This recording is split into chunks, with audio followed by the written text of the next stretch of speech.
Today on the show, we have Vera Espíndola Rafael. Vera is a development economist with a focus in agricultural products. She serves as an advisor for the Mexican Secretary of Agriculture on specific coffee-related activities, such as living and prosperous income, and has served on the board of the Specialty Coffee Association and the Coffee Science Foundation. She worked at the research arm at ANACAFE and subsequently as regional manager Latin America at UTZ, now called Rainforest Alliance. And from 2016 to 2018, Vera worked for the Mexican Secretary of Agriculture, focused on harmonizing the elements of sustainable coffee production in the National Coffee Program. She was also part of the Mexican delegation to the ICO and the Mesoamerican program PROMECAFE. Vera also leads KUANU, a consulting agency focused on strategies for different sector actors to improve the resilience of coffee farmers. She's also leading strategic initiatives of Azahar Coffee Company, specifically the research behind a sustainable coffee buyer's guide, which is a new pricing tool, and initiating export operations in Mexico. She has also published with the SCA a business case to increase specialty coffee consumption in producing countries, and much, much more. I hope you enjoy my conversation with Vera as I did, and we get into some fun conversation about coffee inequality. Join me now. Vera, welcome to the show.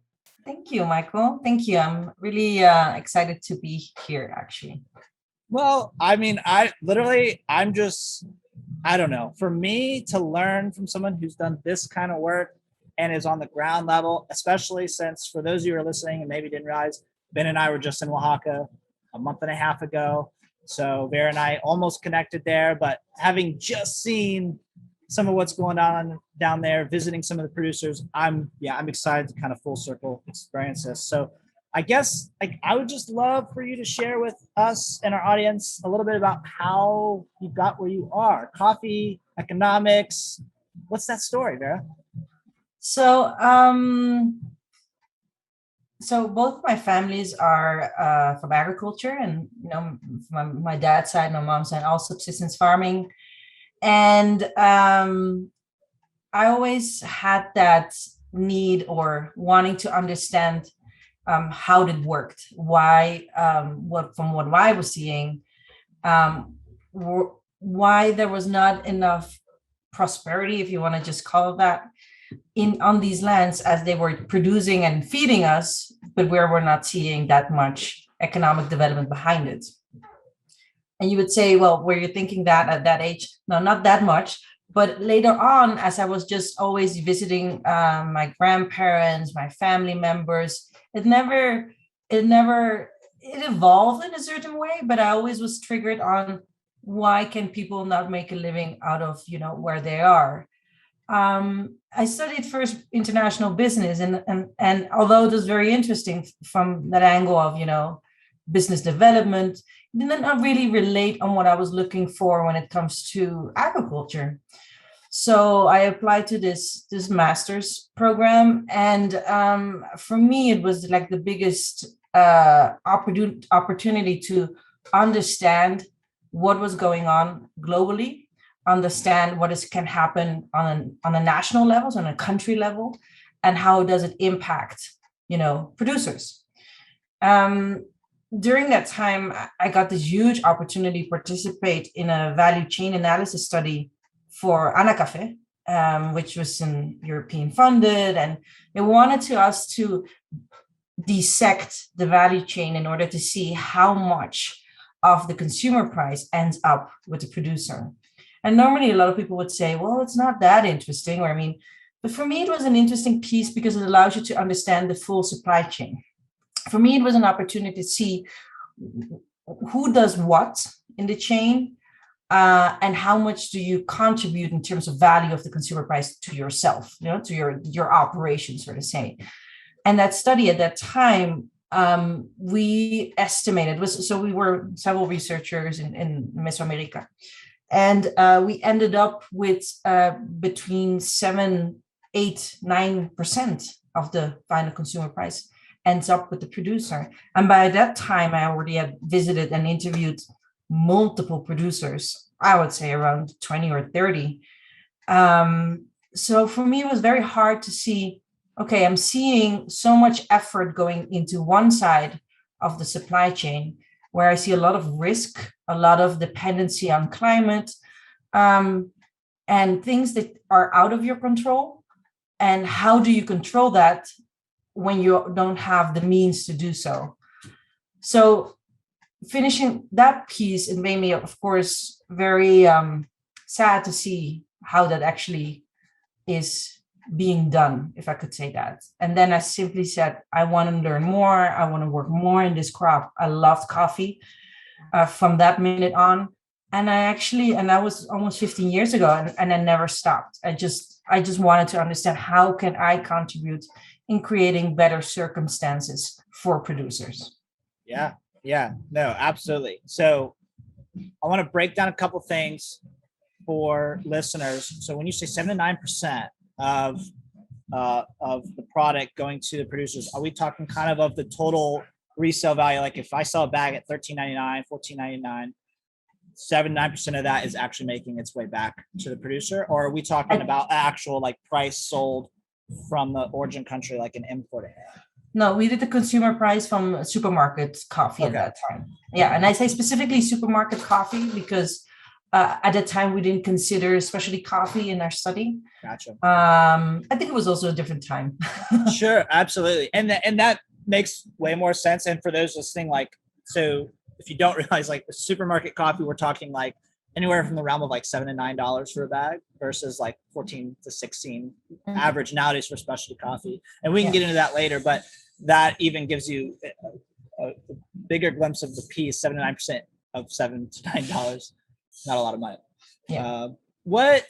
So you mentioned the idea of risk, and I want people to understand the reality of coffee farming and risk. Mm-hmm. Can you just break that down for me? Like, why is it so risky? You have these farmers creating a crop.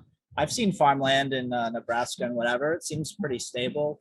Mm-hmm. Tell me about coffee and why it's so risky. Yeah, I think it's very important to understand, or that people, as consumers, also understand what it means to farm. Specifically when it comes to coffee producer, and to zoom in on that, you have a producer. He produces coffee. If it goes well, and I factor in a minute the climate piece, but if it all goes well, you sell it off to somebody that maybe pulls up in your town and offers you X amount of price. But when you start the whole process, you do not know if somebody will pop up and want to buy your coffee. You do not know what price they will offer. You do not even know if he's going to buy all of your coffee. All those factors is basically me asking Vera, can you do this project? Not sure if I'm going to pay for it. Not sure if I'm going to like it. I'm not sure I'm going to pay you for it. I think nobody would work under those circumstances because you need to have a certain certainty in life. So they start every single year in this process of farming and simply run a lot of risk in doing so, and working also these unknowns. And as one producer, she told me, she said, if I would at least know that half of my coffee would be bought with this price, I'm already happy. Then I already know. So that piece for me is so important to let people know, because even in the specialty coffee sector, we don't even give those guarantees. You don't give a guarantee in saying, I'm going to buy the coffee, whatever comes out of your farm. Nobody is saying that. So I think for me, it is a bit of risk that is being borne by the coffee producer, solely by them. And then still there is the piece of climate, who does whatever it does. We see more changes, for example, in Colombia, where Azahar is based. And these changes, you would say, okay, you can then simply adapt. But you also have to understand that if you do not know what comes, you are not able to prepare. So it's always a reaction. It's not an action which you can do. And I think that is also the biggest struggle what we're seeing, Yeah, no, absolutely. And I mean, that's like all aside from things like disease. I mean, I guess you could lump that in with climate change, but obviously there's like so many other variables like how old are trees, how much are they producing, how much is that going to decrease? Labor shortage. Labor shortages. Yeah, not knowing if they're coming or not. Fertilizer costs that is skyrocketing as we speak because of what is going on at the moment in Russia and Ukraine. So there are all these factors that they have no control over. And I think that for me is very hard to see that it's being bared by a group of people that have already limited resources. Right. I don't know if you know this stat off the top of your head, but like I remember reading in Carl Weinholz's book, Cheap Coffee, that I don't know if it was 20, 30 years ago. I'd have to totally pull it up and I'll put it in the show notes. But the percentage that ended up in the producer's hands was much higher. I want to say even like half or 40%. So obviously there's been some massive decline as the West has inflated and grown prices, but coffee prices have essentially stayed the same. So, and that's something I'm fascinated by is like, are we going to acknowledge what we're leaving behind? Is it all just about the costs versus the value? But we'll get into that. I want to dig. Okay, so I remember you saying you grew up in Oaxaca, correct?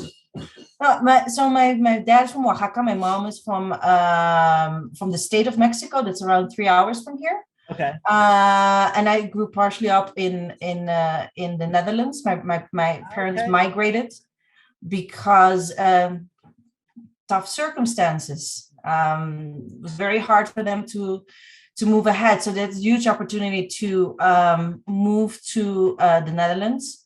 And I actually grew up there, and also partly here. I always visited my family here, and I think for me that gave me also a different piece of respect for what my parents did. At the end of the day, I think many people that have migrated or come from migrated families understand the struggles for that. But I'm also very fortunate to now, at least for me, to be actually working in the coffee sector in Mexico, because prior I worked in Central America and Colombia. For me, at least, gives a very, I think peace that I'm finally connecting again, specifically with family, with the roots that I have here, and giving in some way something back with my knowledge. Yeah. So was coffee kind of the main pull for you to return back? And you'd be stationed in Mexico? Nice. Definitely, okay. Yeah.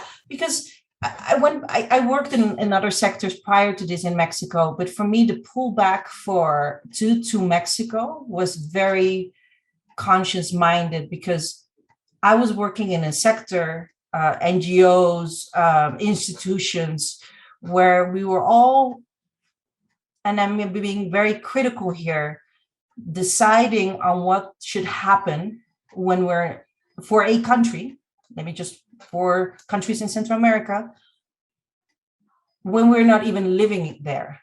So I felt that creating sustainability, if you want to call it that, outside a country, for me, is not really pragmatic, is not really helping. I feel it's very easy to say, you guys should do this when I do not live in your socioeconomic conditions. And I was very fed up with it, with the system that I was also maintaining. So I said, if I want to create change, I want to do it with the people that are there, not of people outside a country. Yeah. People, when you live in a country, you understand on a daily basis what is happening. It's not that after 5 p.m. you go, okay, now I can close down the shop. I'm going back in my home, be in a European city, and that's that.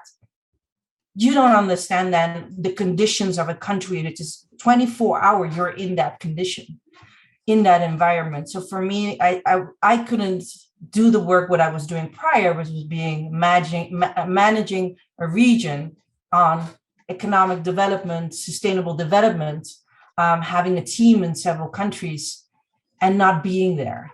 That was for me the trigger that I said, no, I want to work with the people in that country itself. So when I got the offer to actually work in Mexico on coffee, I directly jumped on it and moved back. I mean, that's a beautiful conviction.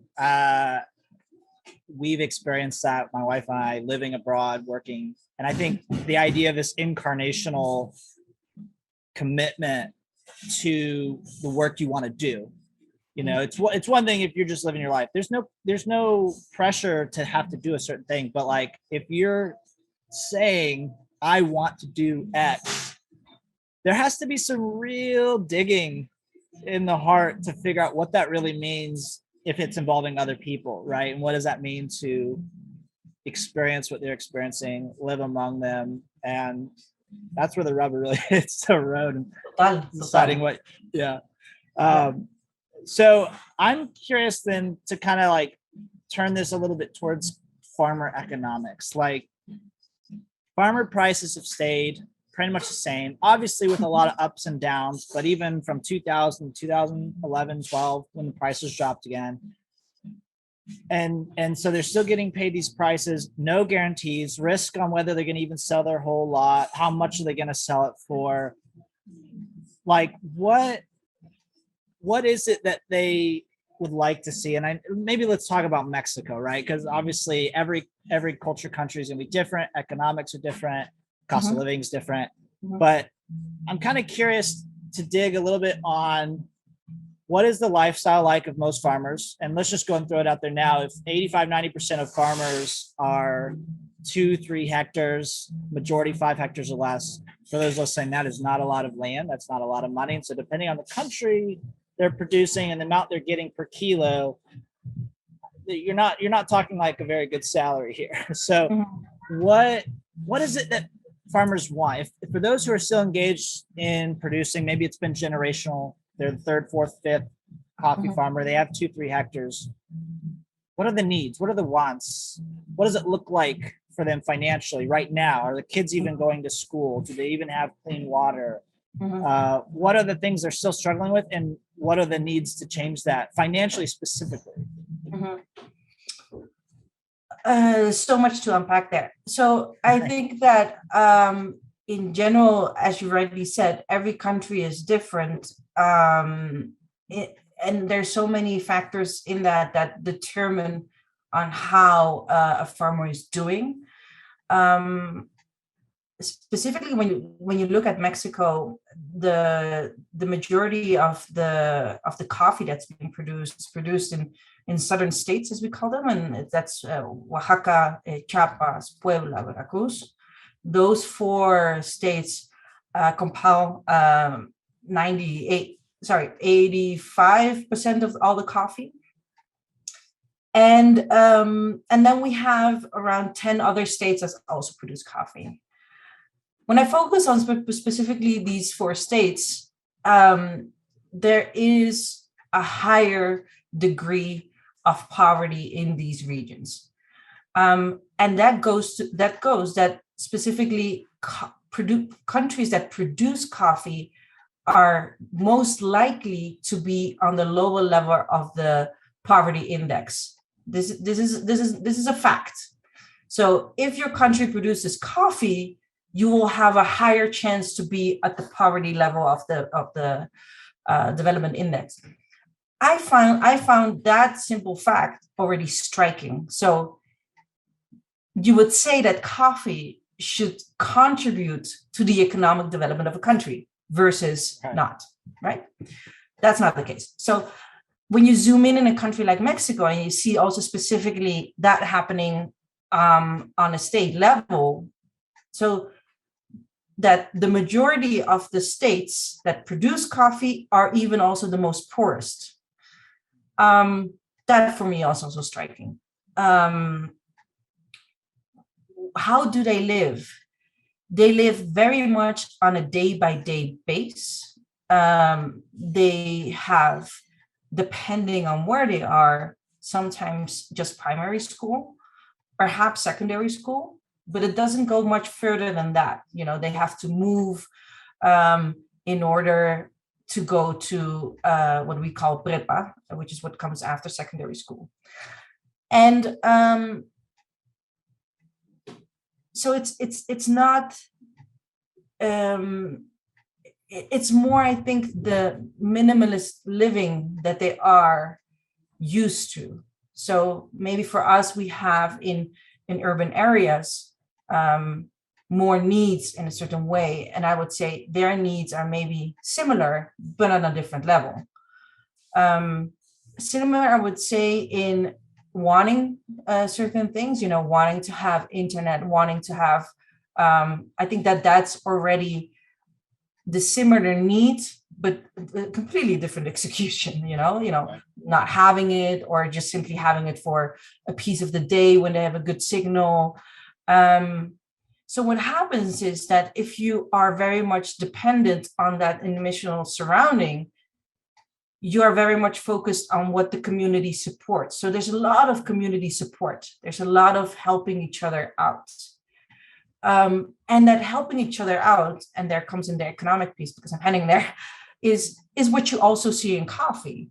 What you see in coffee is that simply because prices have been low, they have not been able to pay for every activity that needs to be done.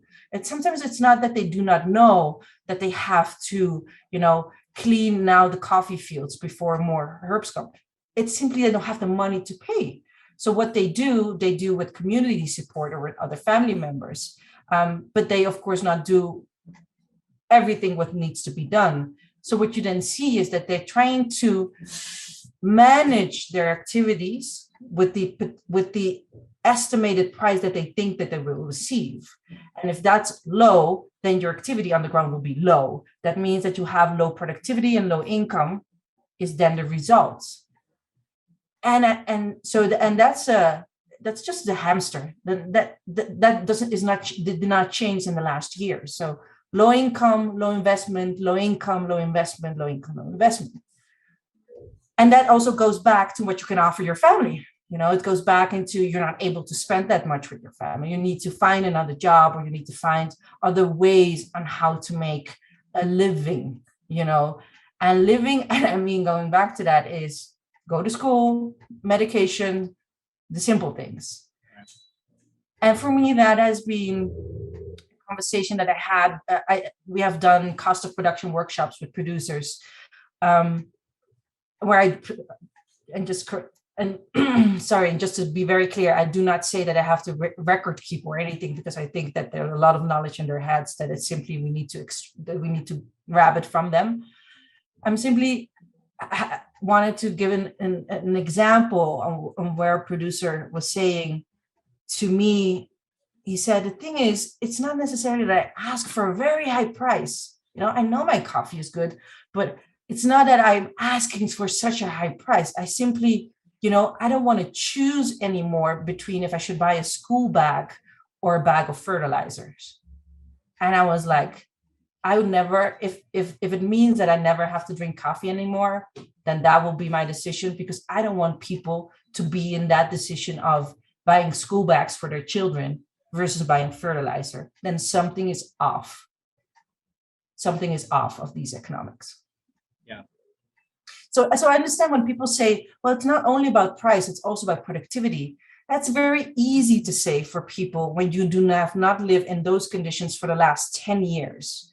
So, and the reason why I said it's every year the same thing, you have no way to create a savings. You have no way on you. It's debt after debt. It's a hurricane. It's a debt. It's a disease on the land. It's a debt. It's this endless thing that doesn't stop. So yes, it's also productivity, but it's like, who comes first, the chicken or the egg? Right. Sometimes we need to realize as a sector that we have to start giving more, getting less in the shares of the supply chain, because we need to invest now in coffee, because if not, I really think we will not have the coffees that we're looking for. Absolutely. Yeah. I mean, gosh, like I'm processing this chain. So we're talking about farmers who don't have much, questioning whether they can buy a school bag or if they have to get the fertilizer. And on the other end of the chain, you have retailers whether they're charging less for commodity grade or more as specialty, these producers are getting a very small sliver of that pie, but are such a pivotal part of making it. And that part has inflated increased, but the farmer's share hasn't really. I mean, have you done much research on the economic side of the retail? Like, obviously, we could talk about billionaires and big companies. And I think the part that fascinates me about them is what you just said, like the excuses of like, oh, well, if they got their productivity better or production issues or whatever, there's going to be some excuse. But their CEO just got a $20 million boost from shareholders because of buybacks. Whoa, okay. So the part of that I'm fascinated by, we don't need to get into the ethics. I think anyone listening to this probably like would be upset by that concept. But where it gets really convoluted is this idea of like, okay, free market capitalism, this idea that, well, we made this, but then yet you didn't. Because like if you had to farm your own coffee, you'd probably be paying more because the farmer farming it would probably be someone that has to make more money because of inflation or because of cost of living. So I'm fascinated at that.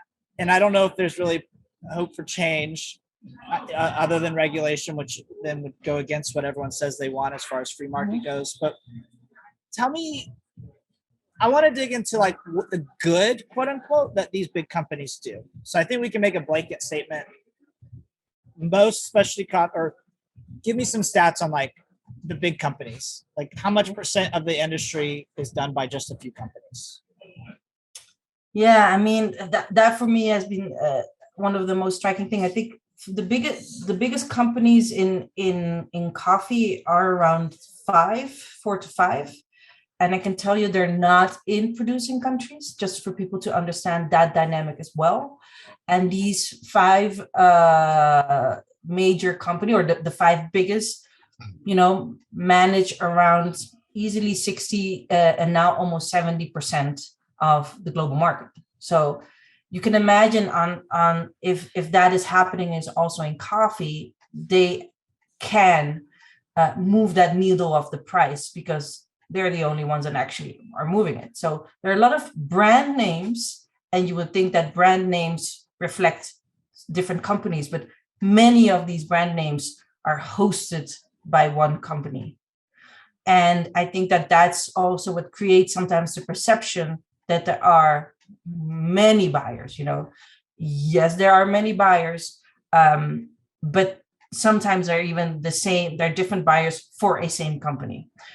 I think that piece is sometimes where people say, well, I cannot control that. That's simply what's happening. The market concentration on that part of the side of the chain is something that is indeed out of our control.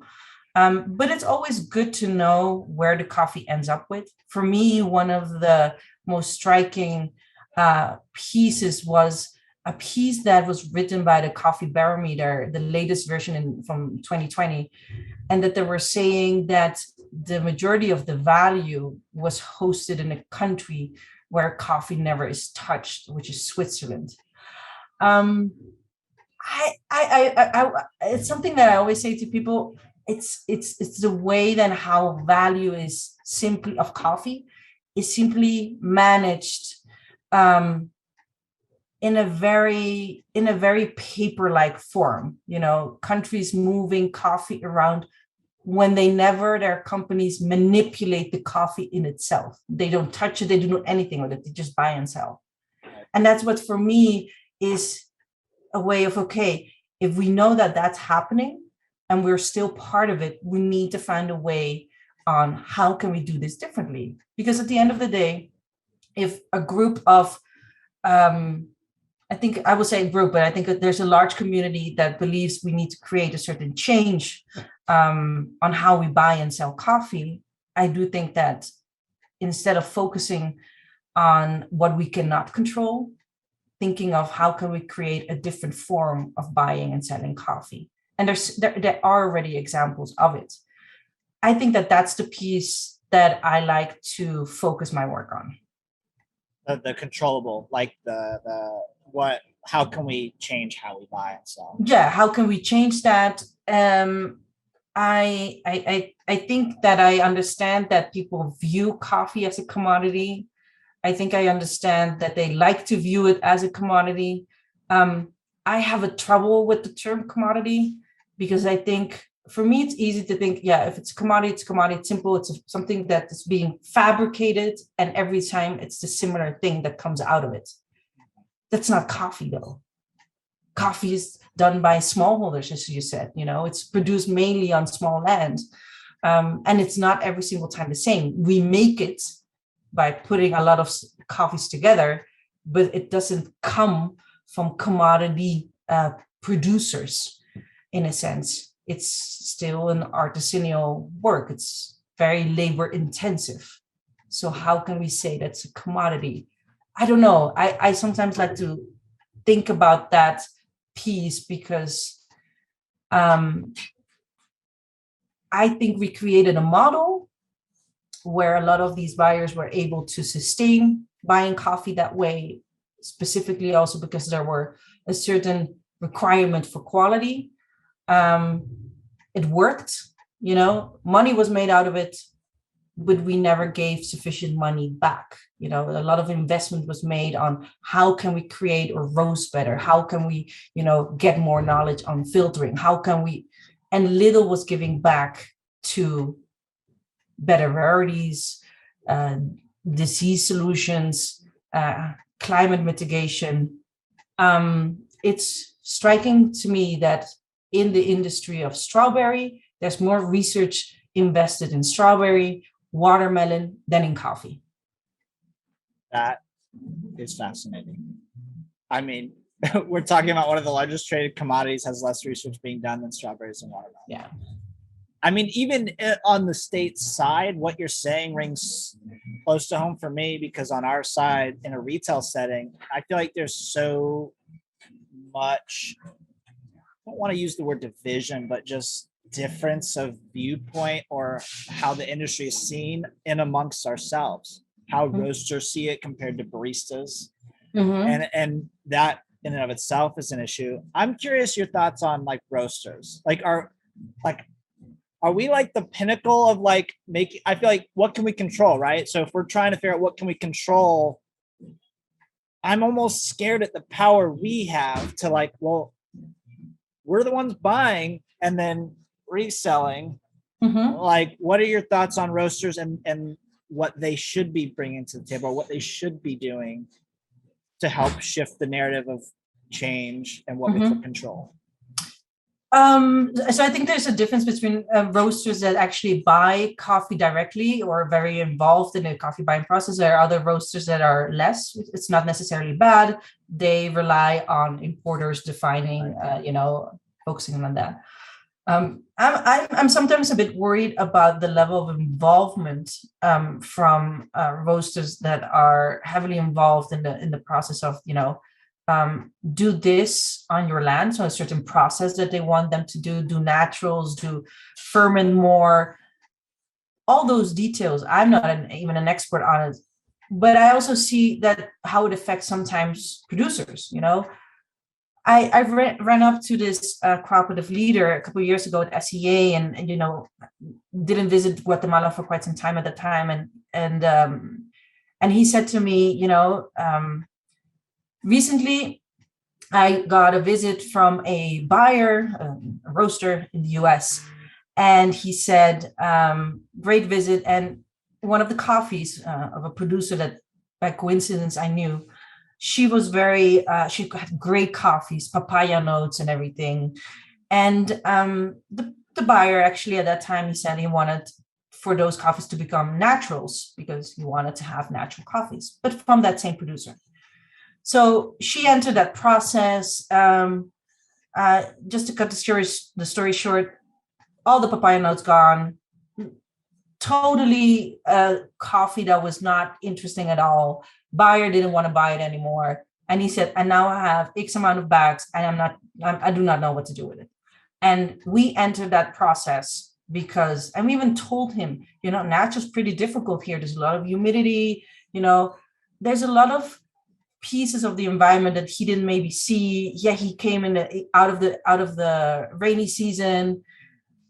And it was for me, again, the example of that we are asking so much of a producer without guaranteeing something.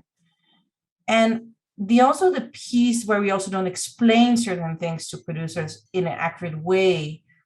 I believe that the SCA scale of points is a great way to monitor a certain amount of quality, to say, it's an 85 or it's an 86. I think it's a great conversation to have. But I sometimes think that producers think that they have to every time score more. And I have a very big trouble with that, because I don't see consumers really in the US, for example, understanding the difference in flavor notes between an 86 and an 87.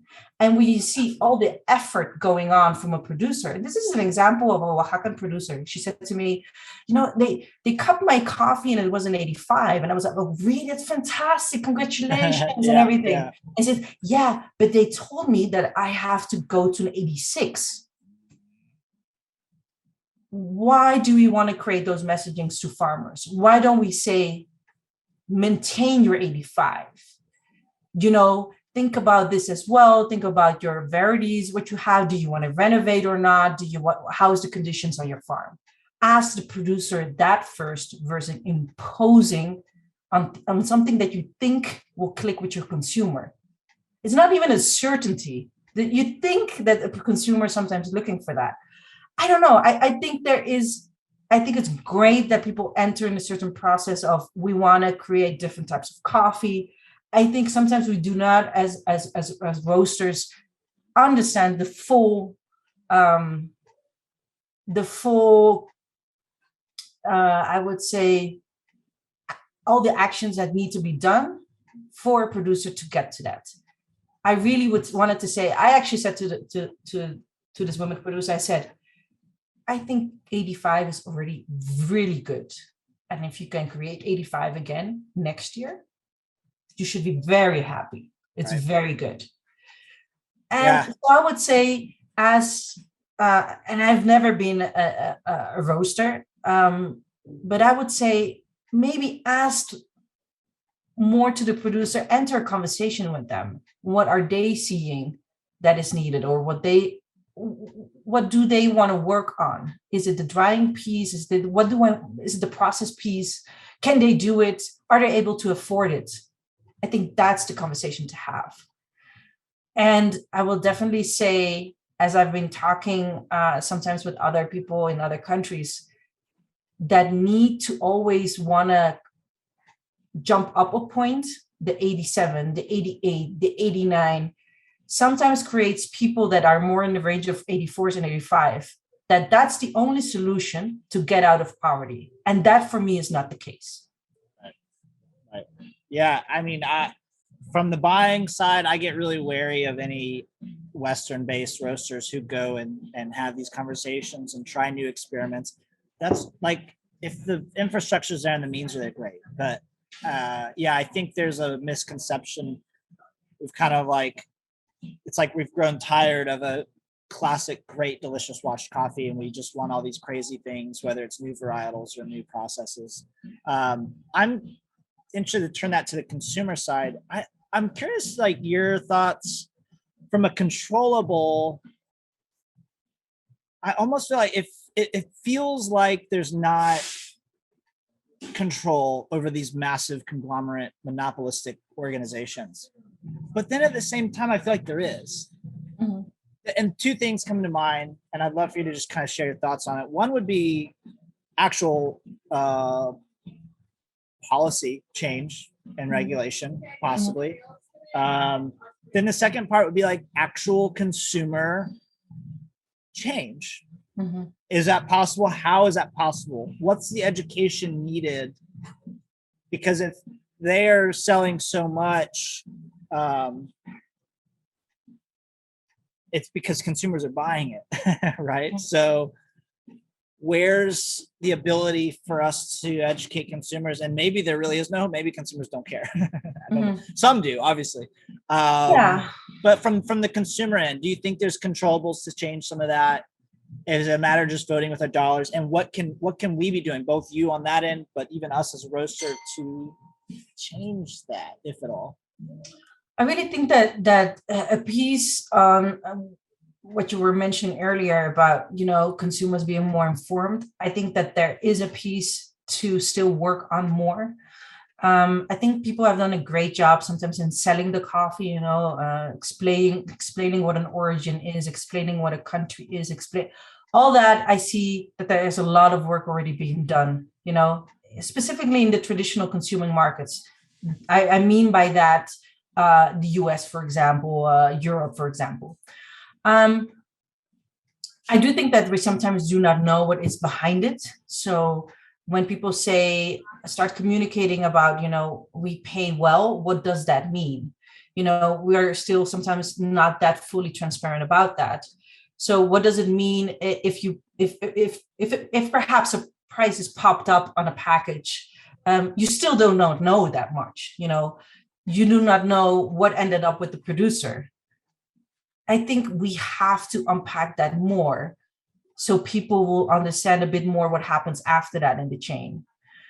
And that's something that we have been working on with Azahar on the Sustainable Coffee Buyer's Guide, where we said, okay, one, we have to be sharing people. What does it mean if you pay a certain price to a producer? Does it mean that they are basically, is that value what comes out of it and that you're seeing on a package? Is that something that is related to, for example, a poverty line level? Is that, for example, what you see is it in line with a minimum wage or not? Or does it go beyond that? Because if somebody says to me, we paid at the end $91 to a producer and X amount to the exporter, okay, I can work with that info, but I still do not know what that value means for that particular producer in that country. I do not know, is it good, is it bad?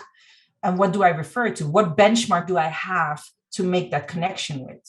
So having an understanding, if you say something, if you pay that is poverty line. I will really want to give the benefit of the doubt to the consumer. If the consumer knows that, I would hope that he would not order that coffee again. And I think that's the level where we need to get into and saying, it's a similar thing what is happening in textile, where we know that certain brands pay very little and that we have seen very dire wages being paid to factory people. And I would say, well, then my choice is not to buy that anymore, because then I'm not contributing to it either, right? Right. I think we have to get to that level as well to have an understanding. What does it mean if I pay $1 for my cup of coffee? I, as a professional in coffee, know, most likely it's not going very well for the producer. So I decide that I will not buy a coffee anymore. So, okay, there's like two paths I'm thinking here. One is in the Barometer 2020, they talk about what's called voluntary sustainability standards. And they list all the top major companies that are buying coffee. And obviously in that list is like the top several.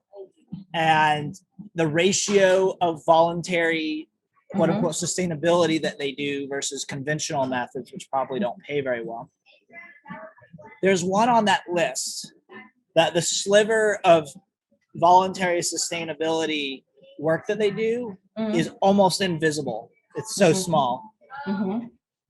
What's funny is I went to their website before even seeing that graph. I was like, I'm going to look up these top people and read through it. It's mind-blowingly numb to the reality, because everything is about the trigger words. Sustainability, here's what we do. Women own this, women own that. Turning equality into equity. I mean, they are using the words. Like, I'm going, oh, this must be a great company. I was like, I'm impressed if they're this big and they're doing this work. And then I went and I saw this graph and I went, whoa. So like,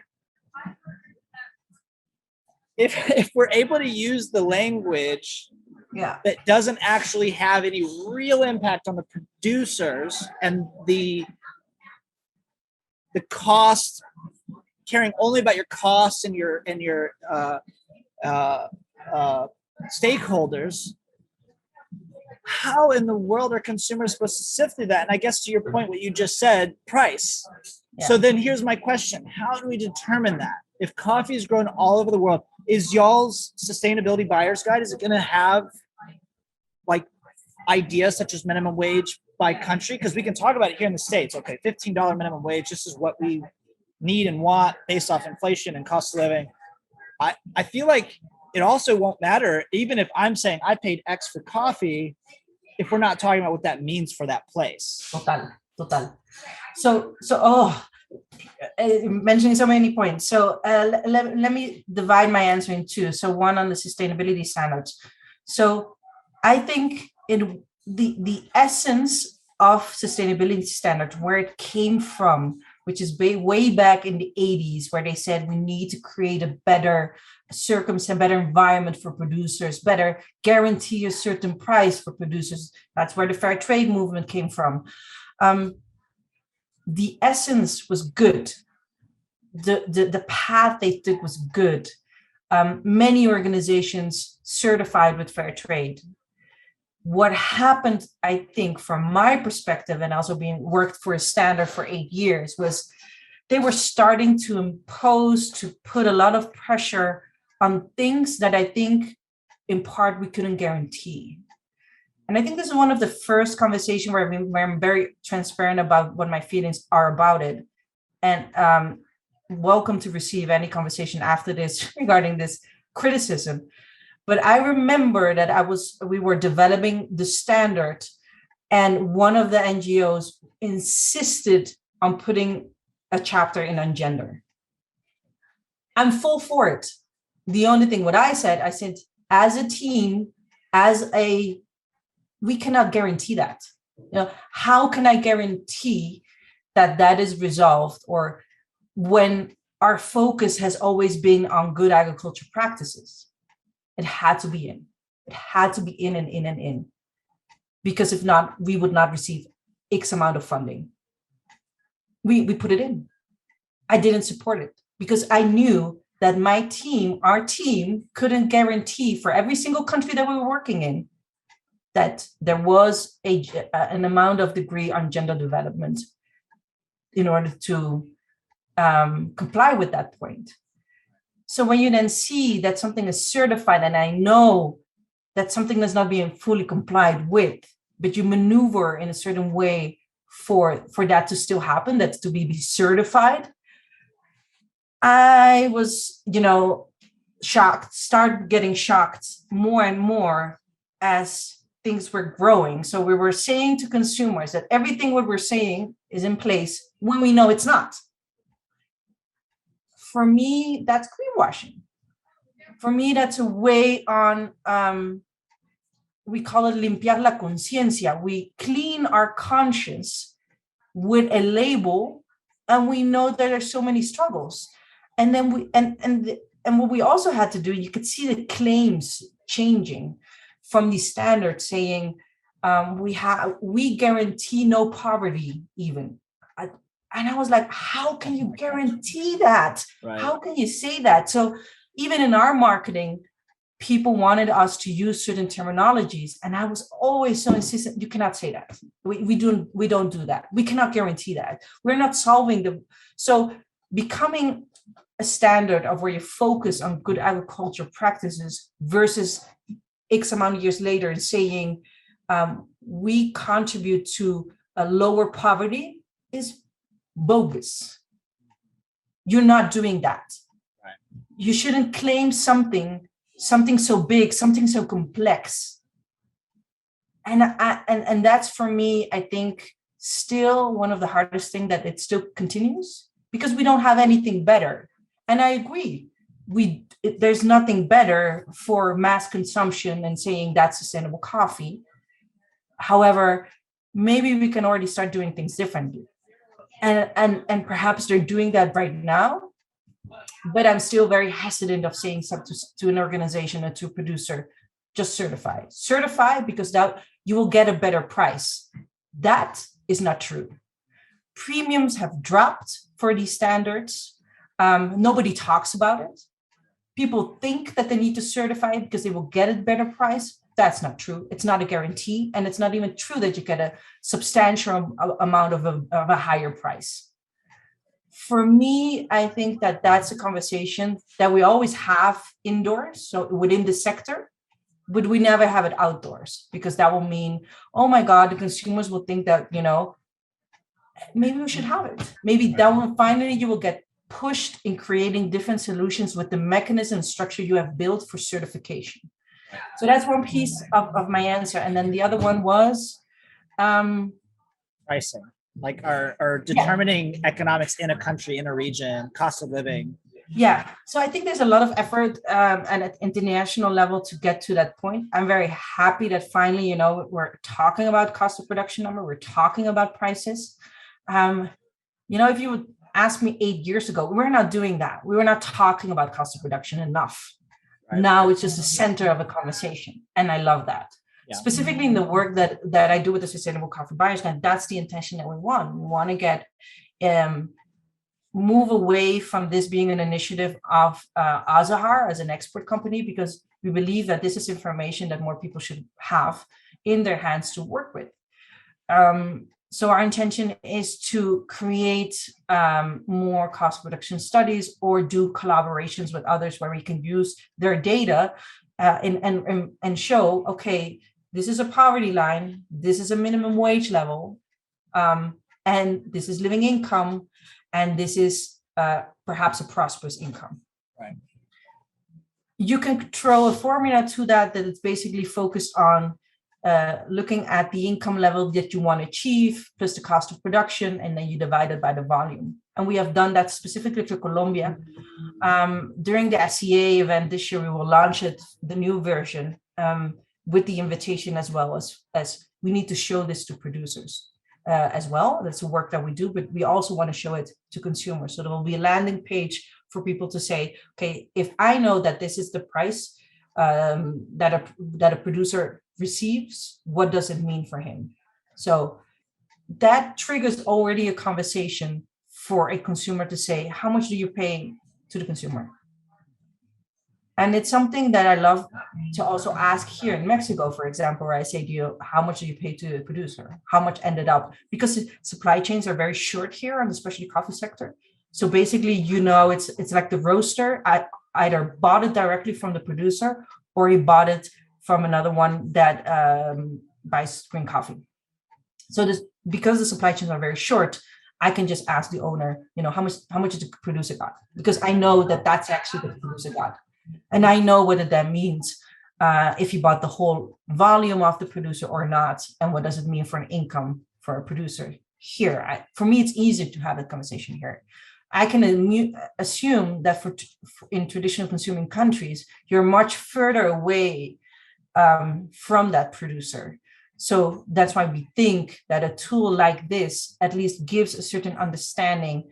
If this price is paid to the producer, what does it mean in general terms? Are we then hitting the poverty line, or are we hitting minimum wage or living income or prosperous income?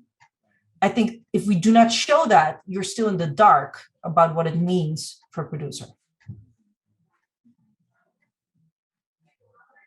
Is there hope? Are you feeling good about the direction? Like you said, 8 years ago, you weren't even talking about cost of production.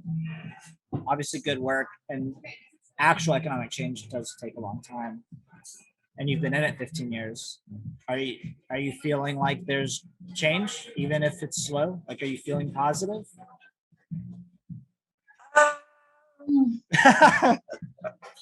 I'm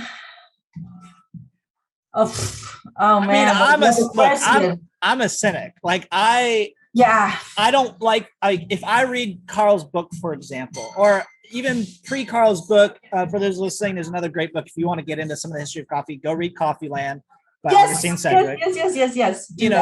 That book is good. Will honestly paint the reality of kind of how coffee is what it is even today in a real way. And hell, we could spend 10 minutes talking about Coffee Land, and you can share more about that. Oh, I love that book. It gives us the understanding of colonialism, coffee planting, and really even just the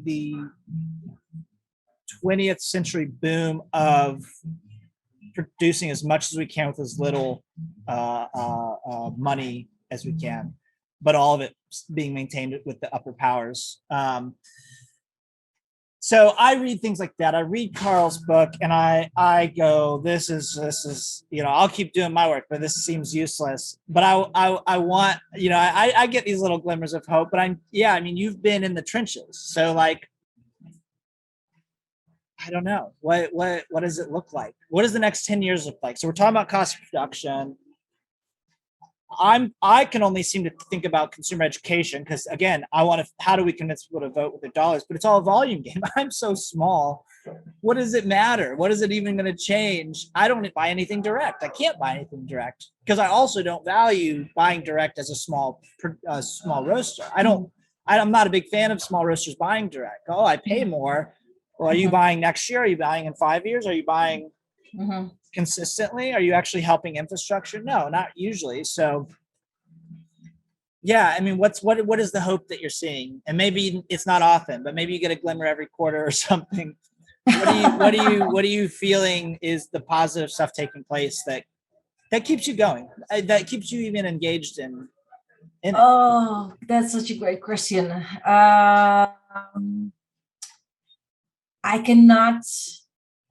What gives me hope is I've been doing a lot of workshops with producers, and in part when we unravel their cost of production together during that half a day workshop,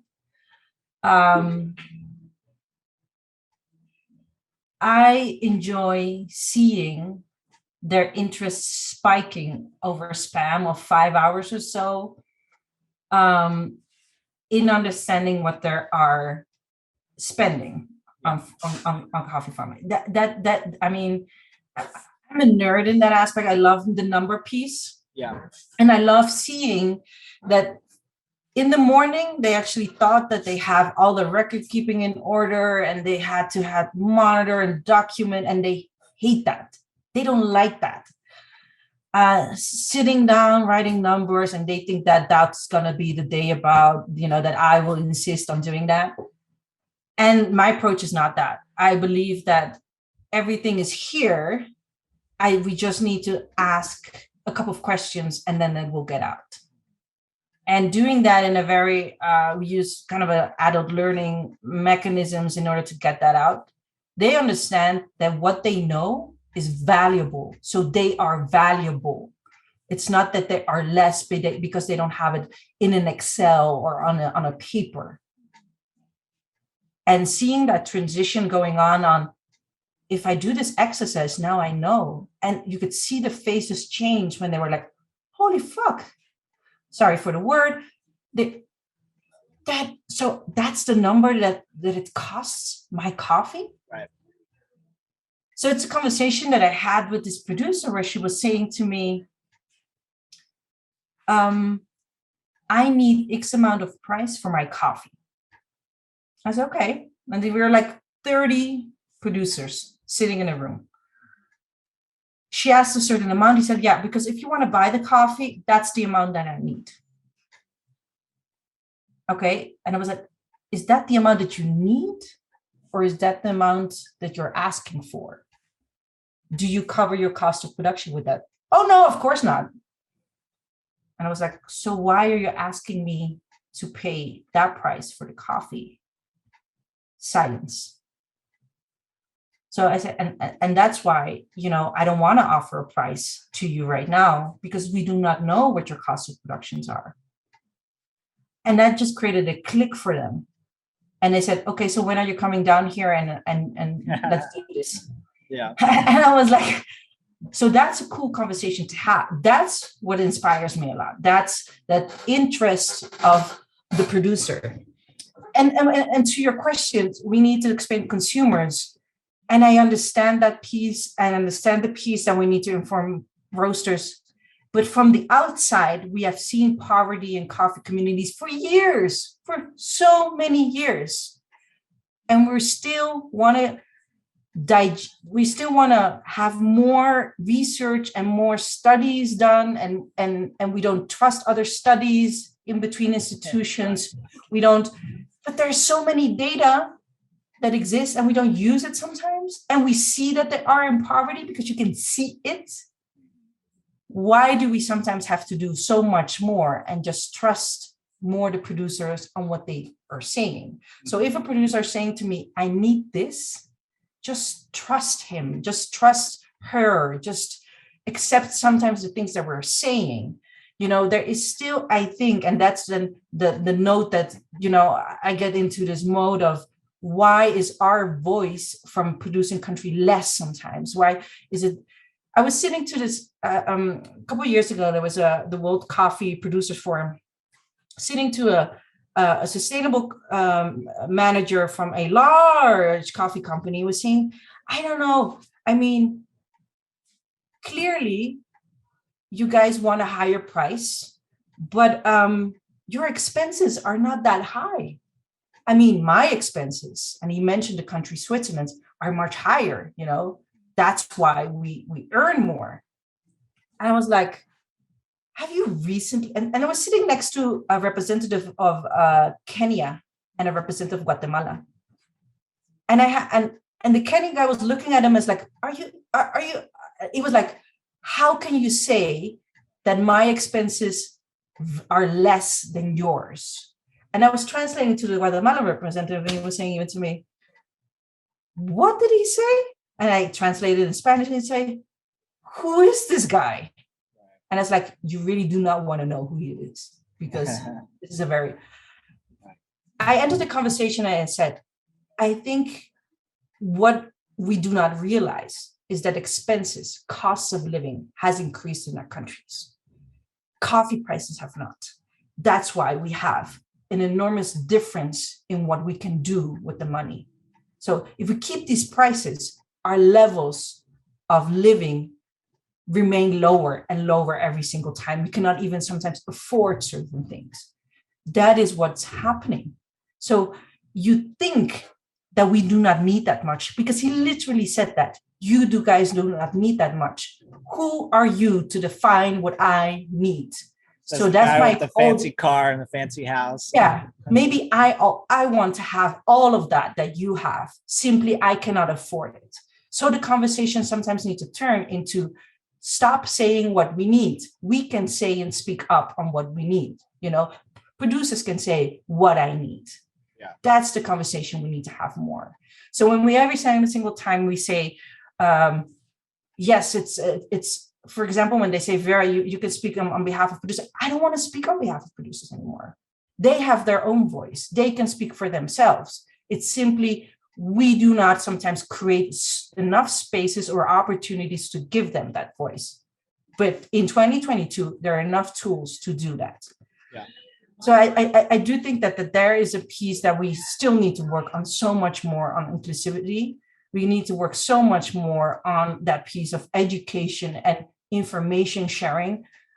Reports only being produced in English. People asking me, do you have the Spanish version? No, I do not know. I don't have that because it's not being created. Because the information that's being created is not for you guys. That's why it's not in Spanish. That is something that I still struggle a lot with. So that's the piece where I say, if you catch me on a bad day, I will rant about it. If you catch me on a good day, I do see hope. But I sometimes think that we do need to push a bit harder on these things, because those are easy things to do. We can budget that in. Right. Institutions just need to realize that it's really needed. Yeah. So I would just definitely invite everyone, ask for things to be produced, not in your language only, produce it for the ones that actually also need it. I'm talking about processing documents, fermentation studies, English, right. Focus on that inclusivity in language. And that will help definitely people also to educate themselves here, Yeah. I mean, so people from the West need to shut up a little bit, but also I love the idea of educational empowerment. So one of the reasons why I'm still a believer in free market is to this idea to a degree that individuals have the ability to decide if they are going to put in extra effort to change whatever you want to call it, their destiny. Mm-hmm. The problem is we are still controlling everything because of the monopolistic leverage of these big companies. So you're going and you're teaching these guys all about cost of production, and it's clicking. Oh, if I know my numbers better, like that's beautiful, but they still can't control shit because they're so small, and they're all small, and you have these big guys and they're dictating price. So that's why these partnerships to me are so crucial, and gives me a little hope, because I think, okay, Vera's over there educating. They need to know those numbers so that hopefully if we can finally turn this ship, this massive ship with a small rudder, even slightly off course, so that they're ready to control their costs and the future a couple years out. I mean, we still got climate change and other issues, but like, I don't know. I'm already thinking like, should I have a whole page on my website where I list out all the companies and their subsidiaries so that we know who to not buy from? Like, even finding that information isn't easy. So it's like, am I going to go, am I going to put JAB and put all their subsidiaries? I mean, it's like, should we not buy Stumptown? I mean, I understand there's value at volume, but why is it still so bad then? If there's companies that are quote unquote specialty, and we've seen the specialty market increase in market share, and yet I'm pretty sure, if I'm not mistaken, in Carl's book, and you can correct me on this data if I'm wrong, but actual specialty coffee, quote unquote, in production has actually stayed the same. Am I false on that? So yeah, so specialty market share from a perspective of the West has increased, but production of it has been stagnant. So who's selling shit that's not specialty? I mean, I know roasters that have stuff that's not even in Grain Pro, and I'm thinking, what are you guys buying? But you're selling it like it's $16 bag of coffee. And let me put it this way: it's also sometimes that a producer from a cooperative, a producer representative of a cooperative, he's in the management team. He said to me, "I actually found out that we sold 2 containers, and sold it as just conventional, nothing, it was great coffee. It's still 80. I mean, I'm talking about 83, 84. And he knew that the roaster sold it as this specialty coffee, basically. And he was like, okay, so my price was this.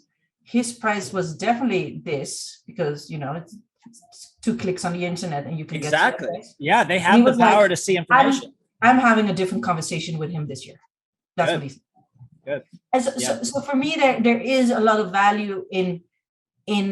So what you're saying is that's true. I think it has stayed the same, but they have started using certain coffees and marketed differently. So the share is also very high. So even if it was bought for an 85 or 85, 84, 85 normal, and they are selling it in a different way with a different name, focusing maybe on processing, focusing on an element of that coffee and asking so much more for it, but they are still not giving that value back to the producer. That's the issue. For me, I don't think necessarily that the consumer price will increase. For me, sometimes I think we need to think differently about the distribution of value within the chain itself. Yes. So I really believe that we should also be more conscious of, we should give more value back.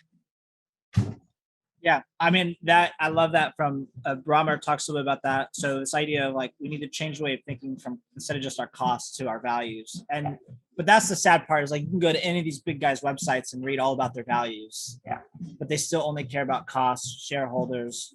And that part, I think, can only ever change through policy and some sort of education on what consumers should buy. Vera, I'm sure we can keep going. because like I get excited and passionate about this stuff.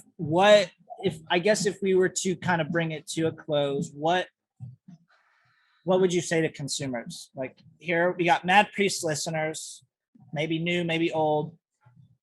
You're on the ground, you're in the trenches. We're trying to get them to understand more about the difficulty of coffee inequality in the supply chain. What would you say to them? What will I say to them?